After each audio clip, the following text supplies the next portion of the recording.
Hello, my name is Sarah Boyd, and I'm the president of Operation Truth-Vaccination Exposure Research. Today, we're doing a personal patient interview with Robyn Ruffo. She is our treasurer here at Operation Truth. Thank you so much for joining us today, Robyn. Why don't you go ahead and tell us a little bit about yourself, who you are, where you grew up, and what made you choose to join Operation Truth's team? Hi, Sarah. Thank you for having me. Very excited about this interview. Well, I'm Robyn, and I grew up in New Jersey for about 13 years and then moved down to South Florida after my parents divorced, and graduated high school down there, and joined the Air Force because I wasn't sure what I wanted to do with my life. And I just thought that my older cousin looked really cool in his blues, and I wanted to do something for my country. So that's what I did. I spent 13 years in the Air Force as the aircrew life support journeyman. There were two sides of my job. One was to maintain all the pilots' equipment, such as their helmets, their survival kits, parachutes, life rafts, put everything in the planes, inspect them.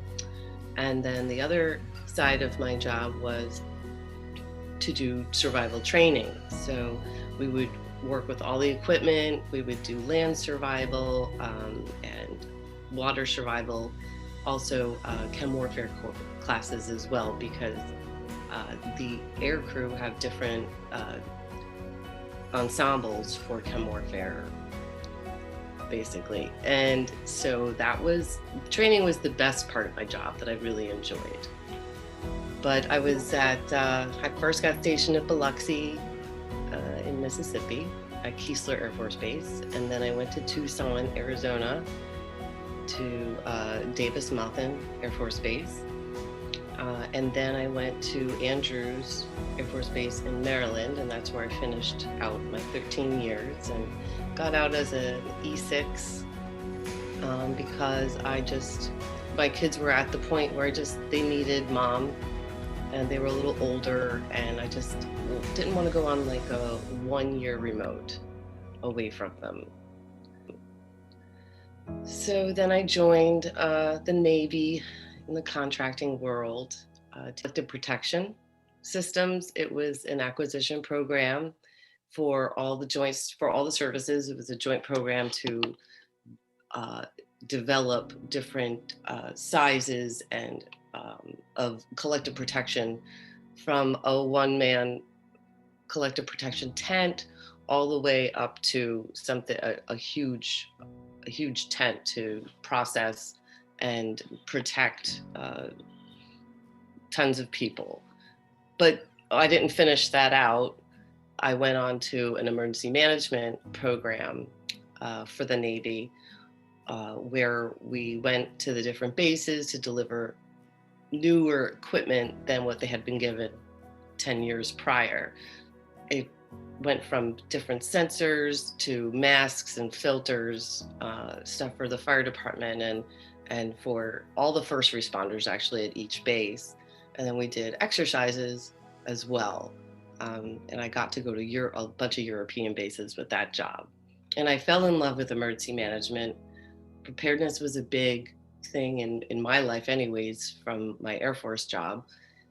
So I joined FEMA and worked there for 6 years, went on a few deployments to different disasters like tornadoes in Alabama and Hurricane Sandy in New York, and they were great. I can't say anything bad about any of my jobs and the people I worked with. I had a great career. But then the cold was starting to get to me. I had already had tons of injuries already and lots of surgeries before I turned 40. And so we moved to Florida, to Panama City. There's an Air Force base there, so I worked on Air Force emergency management there.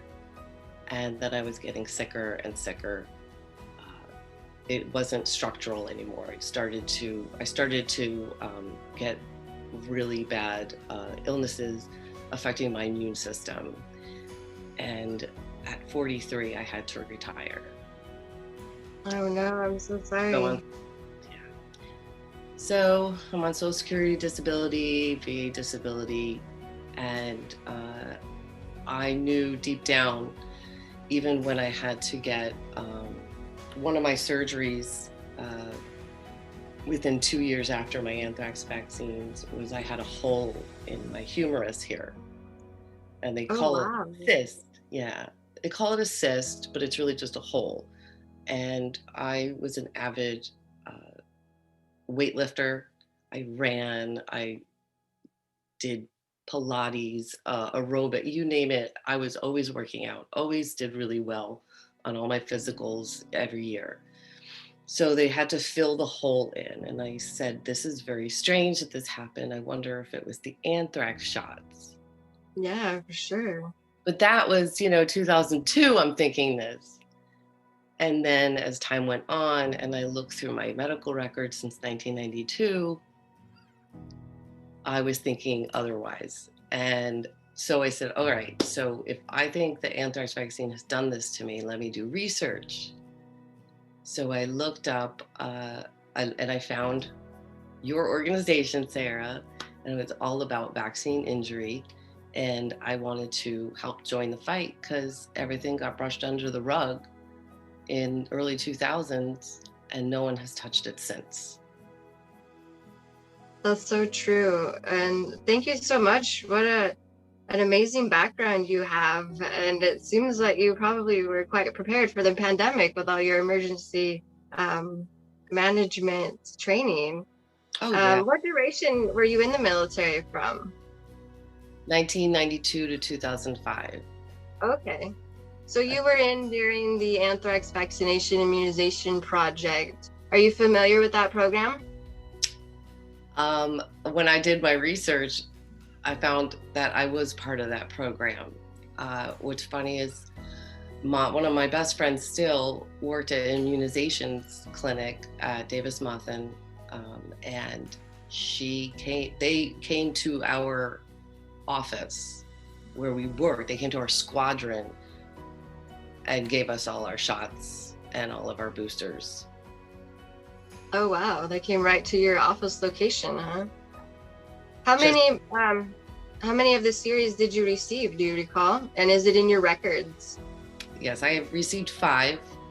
It's in my records. I was supposed to deploy in 2000, and I was in 99, and I was in a pretty nasty divorce, and my commander didn't trust my ex-husband, so he said, you're not going anywhere. I said, okay. Unfortunately, I really wanted to, not that I want to be away from my kids, but you do what you're told to do and you just go for it. But I didn't go that time. As a mother in the service and a spouse, it does take a bit of a different challenge than as a husband and a male soldier or Air Force member. We have different challenges. They're the same, but we receive them differently. And I understand where you're coming from with having to make those type of decisions for your career and your family. It's challenging. So with your anthrax vaccine and your service connection, are you service connected for any of those medical challenges that could be through your research that you have found connected to the anthrax vaccine? None of it is service connected to the anthrax vaccines themselves. When I'm at 100% PNT only for my physical issues, such as a cyst in my spinal cord. I had ovarian cysts when I was in service that turned into fibroids, and I had to have a hysterectomy. Wow. In 2018, yeah. And then I have tendonitis and bursitis in both shoulders since I was 25. And then I had thoracic outlet syndrome, which between your collarbone and your first rib, you have a nerve, a vein, and an artery. Well, mine were all being compressed because of this motion. and this motion. Oh. So it's very rare, but they start to get compressed from these motions, which were part of my job, not just the weightlifting, but part of my job was a lot of those movements with heavy equipment. So they took out my first 2 ribs. Oh, wow. Yeah, I couldn't even hug. It was very, very painful. And then I had neck surgery, that's service connected, disc degenerative disease here and in my lower back. Oh my goodness. The cuff surgery and then the cyst surgery, that's all service connected. But my autoimmune issues are not. And that's what I'm working on. Because I looked back at my records and I saw that I had, within a couple of months of my first shot, I developed eczema. And then I saw a lot of bronchitis and muscle and joint pains and fevers and diarrhea, all within months of getting all 5 shots all together. And then my bone structure just started to deteriorate. I had neck surgery I was 31. I mean, it just didn't seem right. And I had a hernia, and then, the ovarian cysts came into play. I've never had cysts anywhere on my body until after the vaccines. And then my organs started failing, and my immune system started to fail. 2008, my gallbladder stopped working. 2014, my appendix, it almost burst. And then I was diagnosed in 2017 with type 1 diabetes and mixed connective tissue disease, which is very rare. It's an overlap disease, short for MCTD is what it is. You could have 5 different autoimmune diseases that overlap. So for me, it's lupus, rheumatoid arthritis, and Sjogren's syndrome. Oh, wow. Yeah, it has been a long road. It has been a long road to understand all these diseases, and then live with the flare-ups and not really understand what was going on. And it's so rare, and it's unfortunate that a lot of rheumatologists that I encountered didn't know what to do with me. It sounds like you find therapies have you found help you battle all these challenges that you have. Well, I went on to, I did join a bunch of Facebook groups, for type 1, RA, all the different diseases, and there's one for MCTD. And I asked if anyone knew anyone near Charlotte, because that's where I am now, in Charlotte, North Carolina. And someone suggested someone. I found her because the one rheumatologist I first saw when I moved here gave me immunosuppressants, but they weren't working. My flare-ups, it actually, you feel like you're dying. Everything hurts. There were times, because Sjogren's dries you up really badly, dries up all your salivary glands in your entire body. So you have to constantly drink. It feels like, and then when you get inflamed, you just feel like you're dry and choking. My eyelids get inflamed, everything, and it all hurts. And then the joints are at the same time from the RA, and muscle pain, and then migraines started. I've never had migraines in my life until last year. And the funny thing is, I was totally prepared for COVID because I had already spent a year in bed. So I knew what it was like to just not away leave from the the house. public. Yeah. Yeah, I had practice. So the rheumatologist I first had, I said, the pills aren't working. He says, I don't know what else I could do for you. What? Are you kidding? I knew that infusions were next. Like you sit in a little chemo area.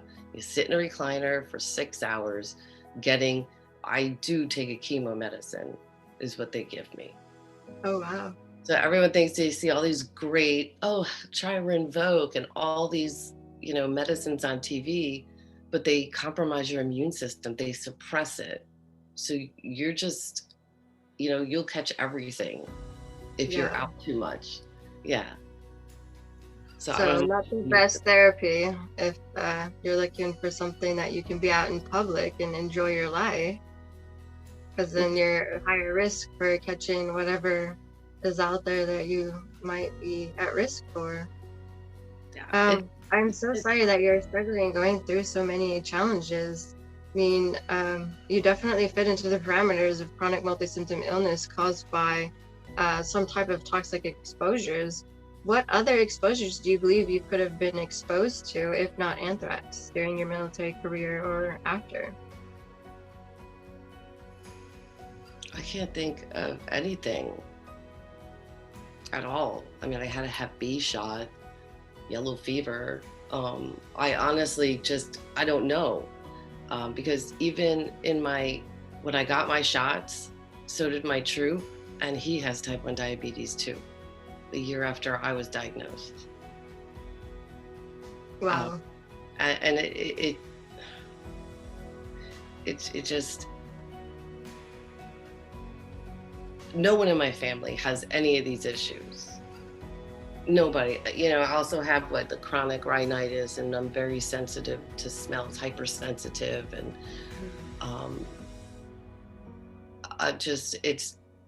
I'm constantly having to take care of myself. I wake up, I check my sugars. I have to do my medical eye drops. I have to make sure I give myself enough insulin in my pump for my food.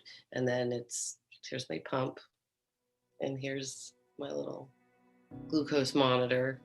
I have to make sure that wherever I go, I have items for my pump, my finger pricker, food, juice, you name it. It's never ending. Then I have to remember to take my medication, and it's been crazy. I don't know. And the other funny thing I forgot to mention is in my medical records was that I had mono. Oh, wow. Within a year after the shots. I don't know where I got it. And then I tested positive for exposure to hepatitis C and exposure to syphilis. That's very interesting. Yeah. We're starting to see a similar pattern among our veterans that have chronic multi-symptom illness or go for illness, not just with those kind of conditions where you're like, okay, where did this come from? But when we consider what our vaccination injuries have done to us, especially directly after the injections, it takes the immune system and turns it on our own bodies. And so with it being so occupied attacking its own body, we can't be prepared to ensure that we are taken care of against these other antigens and viruses and bacteriums. So how do you combat those responses? Is there something that you take or do to ensure that your risks are decreased with the probability of concern with getting infections? I still wear a mask everywhere I go. I'm very careful of who I'm around. I had to miss out on a couple of weddings this year for my cousins because I had my infusions, which suppress my immune system even more than it already is, and I couldn't be around, a few hundred people. Yeah. With it. So I missed out on a lot of things because I have to be really careful. Sometimes the risk doesn't outweigh the benefit, and you have to make that choice. So how has your family been supportive? Do you have a caregiver? What does that look like for you? Yes, I have my wonderful husband who tested negative for Hep C and syphilis, so I have no idea where all that, and my kids too. It was a very scary point. It was 2002 is when I got that big white envelope from Bethesda after donating blood. But he's my rock. We met in 2001 at Andrews. I already had 2 kids, and Aaron and Avery, and they're absolutely wonderful. They're both in the Air Force. And yeah, I can't believe it. I'm so proud of them, but I thought they'd just go to college, go that route. But they're doing great. They're the best kids in the world. And without my husband, Chris, I don't know if I'd be alive. With the way I was, there were some days where it was hard to get through the day. My sugar fell. I remember my sugar fell. It goes down, if I don't eat or if I forget to eat, I'll get busy. And I didn't even want to have any juice. I mean, there were days, so many days where I didn't want to go on living because I just felt like I was dying all the time. It was that bad. And I was just miserable and sad, and I would drink to feel better, but that didn't help. And cannabis to feel better. It helped my mood, but I just couldn't get a hold of these diseases. And then finally, I met a good rheumatologist, and we have them under control now, much better now. Now, is that specialist through the VA or the civilian sector? No, I used my TRICARE and Medicare, because the rheumatologist at the VA said, you don't need an immunosuppressant. And I laughed at her and just left. It's probably the correct approach. Sometimes when when we can get a little bit more heated, they get a little bit more upset, and then the security guards come, and it's a whole big thing. So I haven't gone that far yet. It hasn't went that far with me, but I've witnessed it at the VA, and it's unfortunate and troubling that they can bring us to that point of being so frustrated that we have to express ourselves with that strong emotion. So laughing is a great policy. Comedic relief is something that a lot of veterans go towards to assist in getting us through. It sounds like you have a great support system, and that you're doing quite well. How's your quality of life overall? What do you do what kind of hobbies help you get through the day with your limitations? Well, on a good day, I can, take my dog. I have a puppy and another 3-year-old dog. And if I can take them down the street, I'm having a good day. If I can get on my elliptical for a little bit, I'm having a good day, because any kind of exercise, as long as I can keep moving, it's really good for me. I just started acupuncture a couple weeks ago, and it is amazing. I haven't felt this good in a really long time. Nice. And the VA, it's a referral from the VA, and I love it. Great. Isn't it wonderful that they are now seeing the benefit of these so-called alternative medicines? Even though these medicines have been around for centuries and have been healing and helping patients for a very long time, they seem to think it's still alternative medicine, which is, so to speak, it's alternative to their modern day medicine, and it works. And I'm glad that you're receiving that. It's better than medicine. I am not a big pain pill taker. I don't like them. With your allergies, have you found you have had any allergic reactions to pharmaceuticals? Yes. I did get an immunosuppressant, and I was having seizures from it. Oh, wow. Yeah. And then a neurologist at the VA increased my Lyrica, because I've had fibro for a long time, fibromyalgia, and he increased it and I started having seizures. So it was a Wow. little too much. So I just quit taking Lyrica, and just said, suck it up, Nancy, to myself, because I have small fiber neuropathy too. But I Mm, haven't, since I've been on the infusions, I'll only get like a stab here and there, random parts of my body, but it doesn't happen as much as it was. So I think these infusions really, really helped to put the small fiber neuropathy, kind of keep it quiet for a while. great.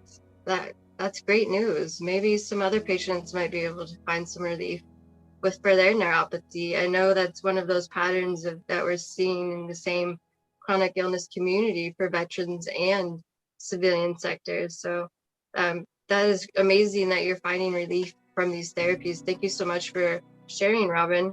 I just wanted to discuss, and it's okay if you don't want to share, but are you worried with your children being in the Air Force, receiving that vaccinations, that they might be at risk as well? We did talk about that. As you and I both know, the vaccines we received were relabeled illegally, and so many lots were found after Desert Storm during the FDA inspections in Michigan to have mold, and so many different processes were screwed up. But I'm hopeful that the new anthrax vaccines are a lot more healthier. However, I told the boys that they didn't have to take them unless I think it's if you go to Korea and somewhere else. I can't remember where it is mandatory. I don't Yeah, understand the Korea thing, but I mean, yeah, right. if it's I a believe, threat, he would have used it by now. yeah. I believe it was because they were still technically at war. Area 1 was still a war zone. When I deployed or went there in PCS back in 2007 to 2008, I received hazardous duty pay, and I got the anthrax vaccine and the smallpox and many others to go to Korea. But the FDA has approved the anthrax vaccine that to be given to those individuals that are going to Iraq or Afghanistan, Korea, and then of course any special duties. Some special duties take us to places like Iran and things of that nature. So those types of biodefense therapies or interventions are needed. So hopefully your sons can, combat that risk and, be able to speak up for themselves. Where I know I wasn't and didn't, because I was young and stupid and believed that I was invincible during that time. You just did what you were told. Well, Exactly. go ahead. Exactly. So with that being said, is there anything else that you would like to tell our audience, or whether they're going through the life as a chronic multi-symptom illness patient, or a family member helping a chronic patient, or a veteran that is a soon-to-be veteran about to come out into the world and determine, what that is like, being a civilian that's chronically ill, adjusting to a new environment? One of I'm a huge advocate for therapy. I've been in therapy on and off since my second husband, because he wasn't very nice, but it happens, unfortunately. But the one therapy, when I was in Florida, as I started getting sicker, as I started getting all these diagnoses, I had this great therapist who did EMDR therapy, which is that eye movement desensitization. I'm sorry, I forgot what the R is, but I know that the VA is utilizing this EMDR. You have to be certified special to use this therapy. And it kind of puts you in a very light subconscious state. You know what's going on, but you don't. Nothing can happen while you're in that state, because you'll know if that person's, doing anything strange. But it puts you in this state of mind where you can actually just talk about your feelings. And one time I woke up and opened my eyes and tears just came out of my eyes. Oh, wow. It's pretty intense. Oh, it is so intense because I had so much grieving to do. It was grieving the fact that, I had gotten my master's and I thought I was going to just own a business and have a good time and do this and do that with my life. I had to grieve the fact that I couldn't work. I had to grieve the fact that I'm not useless, that I can do something with my life, but I had to figure that all on my own. Yeah. The therapy was great, but I had to go, well, what do I enjoy? What is life besides my kids who are now out of the house and my dogs, and my husband was working. So I had to figure something out. Plus he knows I was the breadwinner.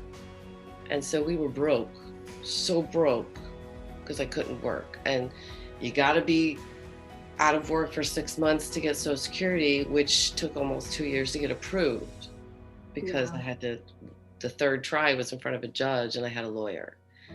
And it's just the mental struggle. And we went into major debt. It happens. We're out of it now. Got my head on straight. My focus was my kids. I had to get better because I had to not screw up my relationship with my kids, who are Absolutely. Yeah. So I worked out when I could. I lost a ton of muscle, but I'm okay with that now. I'm still fitting my clothes, but I don't look like I used to. It happens. And then my son, I went to see him when he was stationed in Vegas, and he taught me how to pour paint, which I haven't done in a couple months, but I was painting and painting and painting. It was so much fun. How fun. And then dogs, and then we moved up here. I try to keep myself as busy as possible. Distractions, right? Distractions, yeah. And I go to horse therapy once a week. And equine therapy is equine therapy. Yes. Oh my gosh, just being one with the horse, like you learn how to brush them and their mannerisms. What does it mean? And if you're afraid to go behind them, you get comfortable with that. I mean, this guy Apache and we're really, really close. His name's Patchy? Apache. Oh, Apache. Okay. Yeah. Nice. He's gorgeous. And it's just finding things. And, it is hard. One thing I will address is it's hard to be friends with people with chronic illnesses. It's hard to talk to your family about it sometimes, because I have seen so many cases where people go, oh, you look fine. You're fine. Oh, no big deal. Where your family just dismisses it. My family doesn't even call to see how I'm doing. Some of them do, but a lot of them don't. I mean, it's just a part of life, It's like having cancer, it's a really crappy card you're dealt to be sick, period. You're sick, you're sick. I always just tell people, keep those who understand you. There are people out there like that. And if people don't understand you, bye, see ya. You have your own life to live. You have to do what's best for you to move on and deal with what you have, and not have someone go, oh, no big deal. Because it is a big deal. So true. And that's such solid advice. Thank you so much, Robyn, for all that you've shared today. I know that so many of our followers are going to be able to use the information that you have given. And it's been such a pleasure learning more about you and your experiences. Thank you so much, Robyn, for being part of Operation Truth's team and for sharing your story today. Oh, thank you for everything you've done to this point and what we're going to do in the future. Absolutely. Working together is how we will achieve this mission. And I couldn't be more ecstatic and excited for what's coming. So thank you so much, Robyn. Thank you.